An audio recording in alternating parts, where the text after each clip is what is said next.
The following podcast is a deep, shallow dive production. Okay, let's go.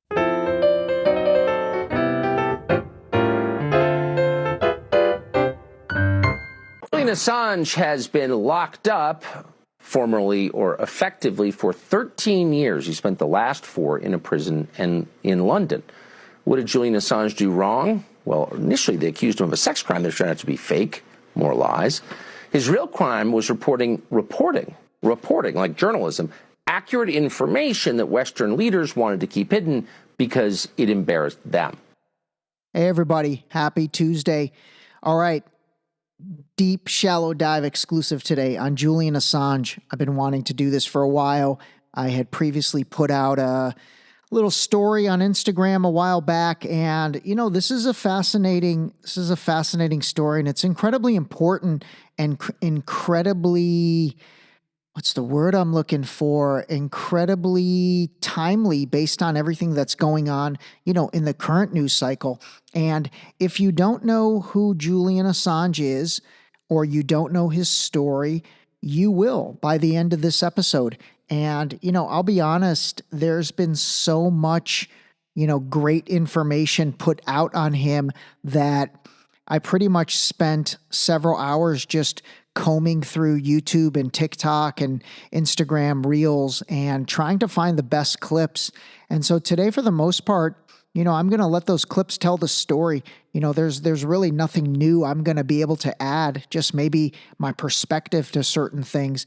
But I will say that what has happened to Julian Assange, it is a travesty of justice. It truly is.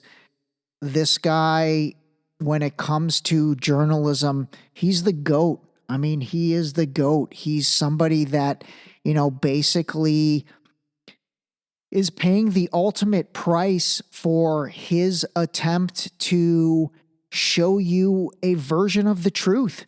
And that's the thing. You don't need to believe him, but he has the right to share the things that he shared. Now, granted, some people are going to say, well, the things he posted on WikiLeaks were obtained illegally, but they weren't. They were sent to him by, whistleblowers or by people that, wanted that information seen. No different than if the New York Times or the BBC or CNN or Fox or if anybody gets scoops. So anyway, I think this is going to be really interesting. I've got some amazing clips, and then I'll chime in to kind of, give a little thought on everything. But let's start off with a little bit of background.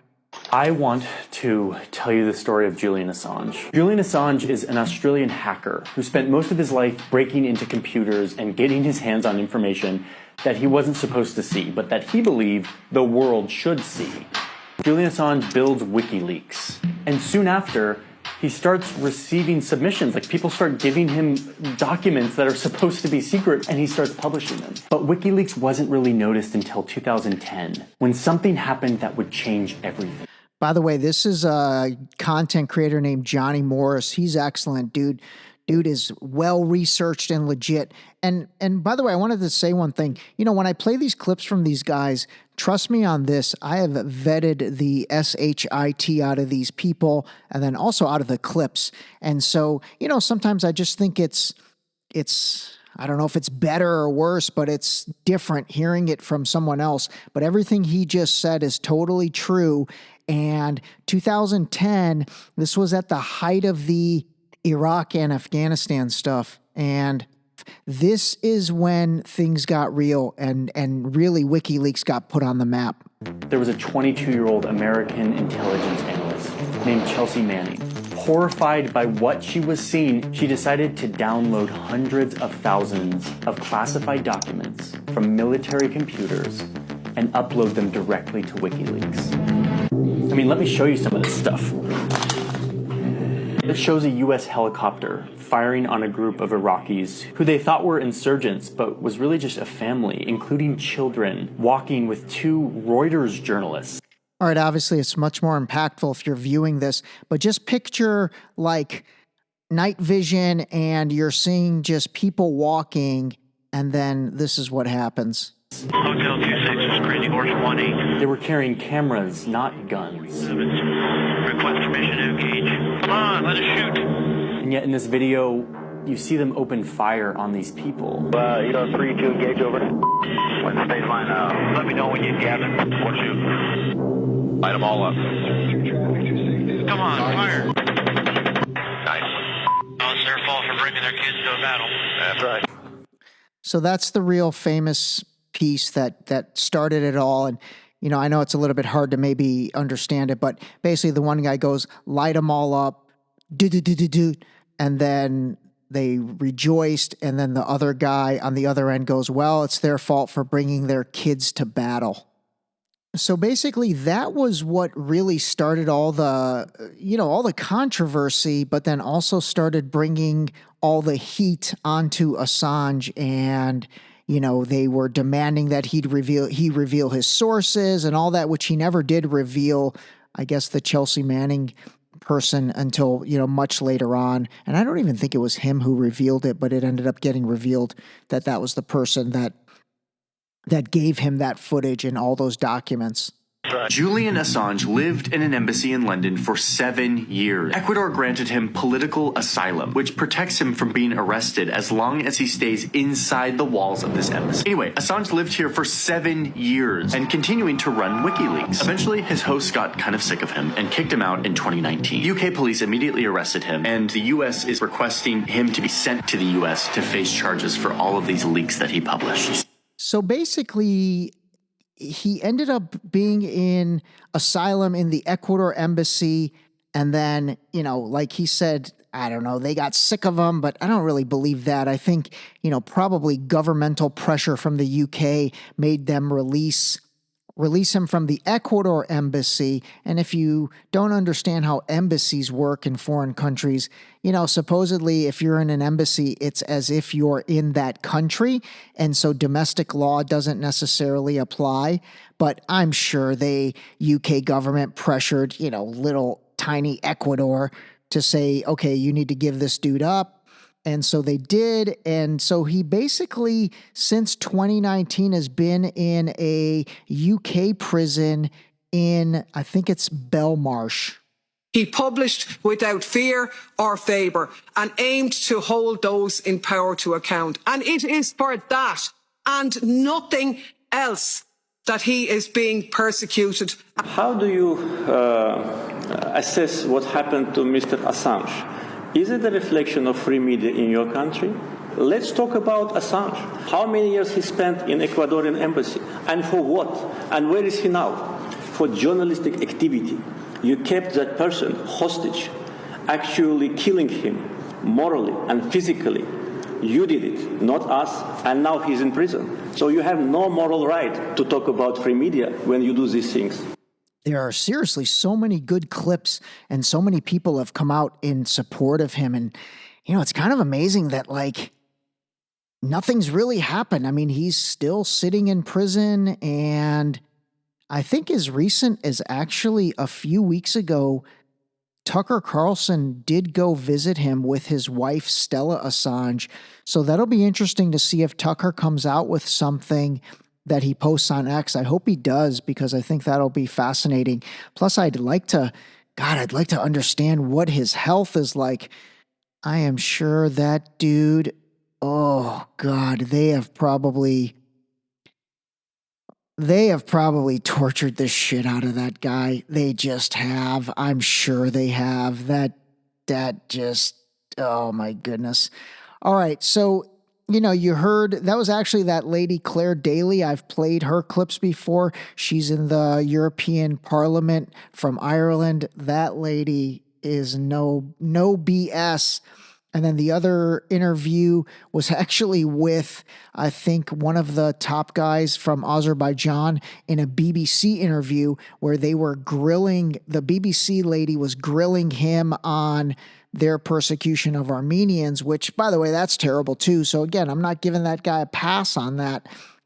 But I did like the fact that he said, "Hey, who are you to judge us when, as a journalist, you guys are not even coming to the aid of, really one of your own, and Julian Assange. Where do you get off questioning us?" Again, I'm not giving him a pass on anything else. This plays along my thought process that I shared is we judge the take. We're not judging the collective, we're judging the take. So I did like the way he said that. I want to ask you, in terms of talking about this corruption, by the way, name that comes to mind in the news recently is Julian Assange. He was exposing this corruption early on. He's had his life ruined because of it. It's a really sad story. But I mean, the idea of saying, hey, whistleblowing, actually, we've got some corruption going on. They're not being honest with the American people. You could have had a chance to pardon these individuals. Why decide not to in that moment? You have somebody that's exposing real corruption. Right. But I could have done it, but... All right, so that was Candace Owens interviewing Trump. I think that was like 2019 or maybe early 2020, actually. Gosh, maybe even later than that. And, this is where I call a spade a spade. I mean, for all the people that love Trump. And again, I mean, there's a lot of things about Trump that I like. I'm not going to lie about that, and I'm not going to be embarrassed about that. But here's a perfect example of how, Trump could have easily, with as brash as he is, he could have absolutely, got the UK to release Assange and let him go home to Australia. But he didn't. He didn't do it. Obama didn't do it. Nobody's done it. Biden's not doing it. And then I will say the one thing that I think is interesting, and at first I didn't understand it, but now I think I do, is the United States and England, I mean, they're literally like conjoined twins. And so if the U.S. wanted to extradite Assange, they would. They absolutely would. But I think right now they realize by doing that, it's going to cause more harm than good. So they're just going to let him sit in that UK prison and basically rot. I mean, I hope they're treating him humanitarian, but who knows? But I think, at first I was like, this doesn't make any sense. I mean, if the United States wanted, Biden would call Rishi Sunak and say, all right, put that SOB on a plane and send him over. And they would be like, yes, sir. Okay, sir. We'll do that, master. And you like that? But they're not doing it because it would cause more trouble than it's worth. So let's just, out of sight, out of mind, keep them in that prison. The whole thing it's so disturbing because when it boils down to like what did he do that is illegal? What did he do that people disagree with, that people in the United States disagree with in terms of the citizens? Well, he exposed horrific crimes. He exposed things that the United States citizens are deeply opposed to. And the fact that is something that you in this country can be prosecuted for, that they would try to extradite you and drag you from another country. They'd kick him out of the embassy and bring him back to the United States to try him for that. It seems like we're talking about some kangaroo court. It seems like we're talking about some dictatorship where, you have no protection to freedom of speech, no protection under the First Amendment, no protection under the rights of the press. All right, Joe Rogan was going to be in this episode because obviously he's covered it. He's had Stella Assange, Julian Assange's wife, on, and then he's had a variety of other people come on the show to talk about it. But again, it's like it's pretty nuts how many people have come out, to talk about this. Here's another one. Let's see if you recognize who this is. Assange is not an American citizen. He's an Australian citizen. So the United States is prosecuting under the Espionage Act a foreigner, which doesn't make sense to me because the Espionage Act was designed for Americans. So I don't know maybe he should be prosecuted as a spy. And the facts of the case won't hold. There's no way that Assange can be held guilty on any of these possibilities. All right, that was probably tougher to guess than I thought. So that was Oliver Stone. If you haven't watched the movie JFK in a while, Oliver Stone's version of JFK is absolutely fantastic. You should give that a watch. And honestly, it'll make you realize there's more to meets the eye in everything. And that goes all the way back to 1963. So that was Oliver Stone talking about it. And he makes a good point. Maybe the reason they're not bringing him over or not extraditing him, even though they're, on the surface, they're acting like they want to, is, he's an Australian citizen. So I don't even know legally, what they can charge an Australian citizen who committed, what they're saying is espionage or whatever acts, not even on American soil, because obviously Assange never lived in the United States. So whatever WikiLeaks publishings happened, it was never done on American soil. So maybe that's part of why they're also not bringing him over. All right, give this a listen. This is actually a guy named Glenn Greenwald, who's a super, super smart guy, somebody that hopefully at some point I can get on the podcast. And this was him on the Patrick Bet David podcast a few years ago, actually. Give this a listen. Julian Assange is not even an American citizen. He has no obligation to the U.S. government of any kind. He didn't take any secrets. He was in the role of journalist. He did something the New York Times and the Washington Post do every day, which is he got secrets from someone who worked inside the government, which is Chelsea Manning, and he published them. The problem with the Assange prosecution, aside from the fact that it's a huge travesty in terms of press freedom, is that the United States has no ability to go around the world and give its lectures about press freedom in Russia, in Iran, in North Korea, in anywhere. You go to any of those countries as an American journalist and you say, why is it that you're imprisoning journalists who are dissidents in your country who criticize your government? They will immediately say, are you kidding? Who are you to give us that lecture? You have arguably the most innovative and important journalist of his generation sitting in a prison cell going on a decade now, if you count the asylum he needed from Ecuador, who has done nothing wrong other than reveal war crimes on the part of the United States government. Glenn is incredibly sharp.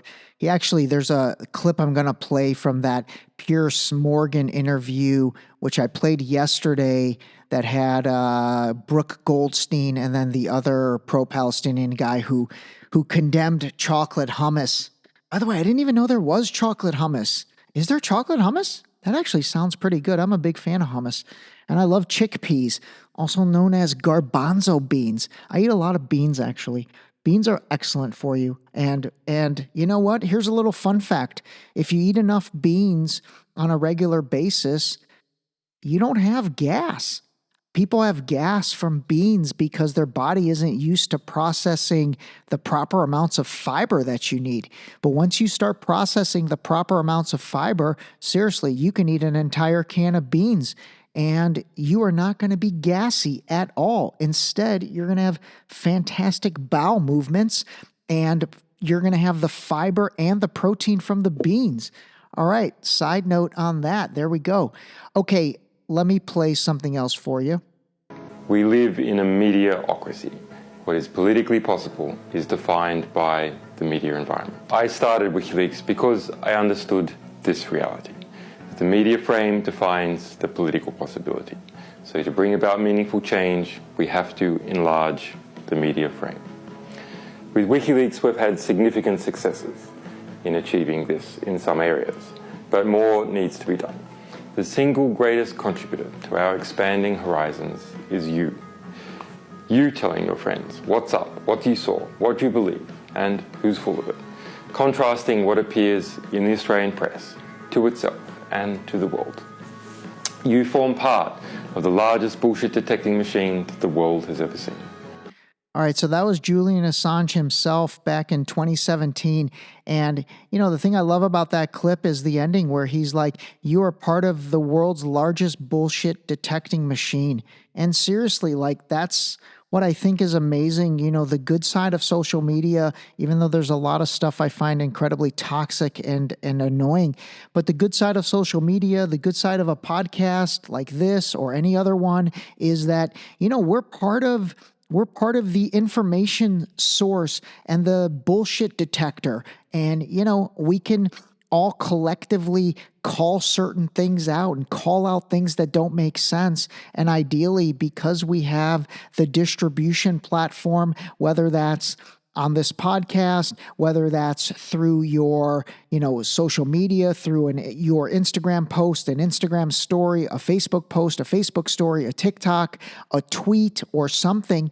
We're all part of the bullshit detector machine, which, if you think about it, prior to social media, we were not a part of any of that stuff. We couldn't have an individual voice and then a collective voice to help provide education, help provide information. All of that was basically provided at a top media level. And if you haven't learned anything from these episodes, which I hope you have, you got to understand that there are narratives. Narratives exist. Right now we are living in a time that feels like narrative after narrative. But again, narratives exist. And so, similar to what Julian Assange said in that clip, we can all be a part of, in a small way, helping magnify the truth and helping really, spread the truth, which to me is what this is all about. So the support for him has just been, it's been insane. It's been insane. The amount of people and organizations and entities that have come out to support him has been ridiculous. But what's happened? Nothing. I am speaking up for Assange. I'm speaking up for Assange. I'm speaking up for Julian. I'm speaking up for Assange. I'm speaking up for Assange. The charges against Julian should be dropped. Journalism is not a crime. Freedom of speech and freedom of the press is not a crime. We must end the prosecution of Julian Assange. His ongoing incarceration is an abuse of power. Enough is enough. Please speak up for Julian Assange. Julian Assange must be able to come home. He's done more than enough time. The government needs to do everything it can to secure the release of this great Australian. Let's bring Julian home. Time to release Julian Assange now. The charges must be dropped. After all, he's being held for telling the truth. Now is the time to act. We need to bring Julian Assange home. He's an Australian citizen and he deserves freedom and he deserves our country to stand up for him. Enough is enough. It's time to bring him home. That was a variety of very famous journalists and then some celebrities. I was going to read all the names, but forget it. But anyway, hopefully you now have at least a decent understanding about Julian Assange and, really his story. And obviously the ending hasn't been written yet, but hopefully we'll be getting something from Tucker Carlson based on his going and visiting him at the prison. I think that would be great. Plus, it would be really nice to just have an update on the poor guy's health. But anyway, I'm going to leave you with Russell Brand, and then I'm going to leave you with Julian himself. No one was willing to talk about Julian Assange and what he's suffered, trying to bring real journalism to the American people. One of the hopeful things that I've discovered is that nearly every war that has started in the past 50 years has been a result of media lies. The media could have stopped it if they had searched deep enough, if they hadn't reprinted government propaganda, they could have stopped it. But what does that mean? Well, that means basically populations don't like wars. And populations have to be fooled into wars. Populations don't willingly and with open eyes go into a war. So if we have a good media environment, then we'll also have a peaceful environment. Populations have to be fooled into wars. Think about that. I'm going to say it again. Populations have to be fooled into wars. All right, everybody, call a spade a spade. Today's episode is dedicated to Julian Assange. I hope you get freed. This episode was brought to you by Boost Liquid Vitamins. Wake up, take your Boost, start your day. Drink your vitamins, build your immune system with Boost. Available on Boost.com.